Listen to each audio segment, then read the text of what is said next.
অনেক ধরনের সামুদ্রিক মাছের চপ তো খেয়েছেন, কিন্তু পাঙ্গাস মাছের চপ কি খেয়েছেন কখনো?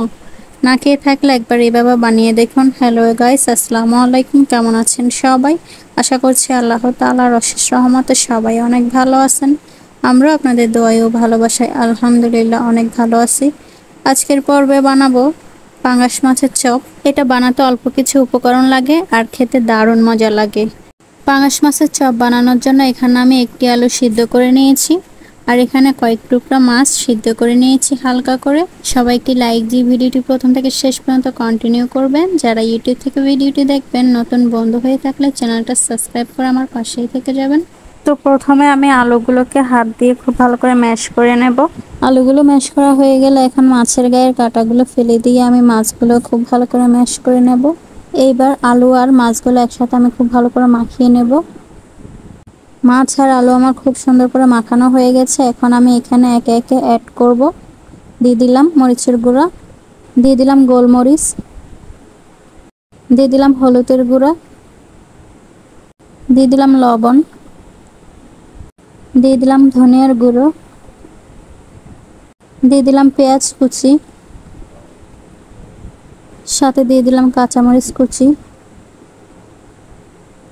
দিয়ে দিলাম রসুন বাটা, দিয়ে দিলাম আদা বাটা।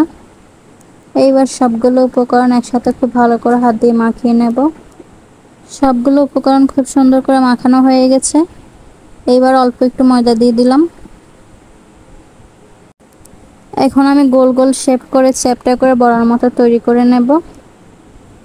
একটা আমি তৈরি করে নিয়েছি, বাকি সবগুলো একইভাবে তৈরি করে নেব, গোল গোল শেপ করে চ্যাপ্টা করে।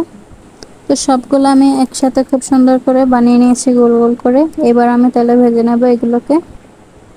চুলায় কড়াই বসিয়ে দিলাম, কড়াইতে দিয়ে দিলাম সয়াবিন তেল। তেল খুব ভালো করে গরম হয়ে গেছে।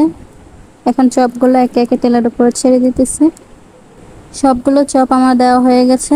এখন আমি মিডিয়াম আঁচে ভেজে নেব। এক পাশ হয়ে গেছে, কিছুক্ষণ পর একবার আমি উল্টিয়ে দেব সবগুলো। খুবই সুন্দর একটা কালার আসছে, আর গরম ভাত দিয়ে খেতে তো অসাধারণ লাগবে।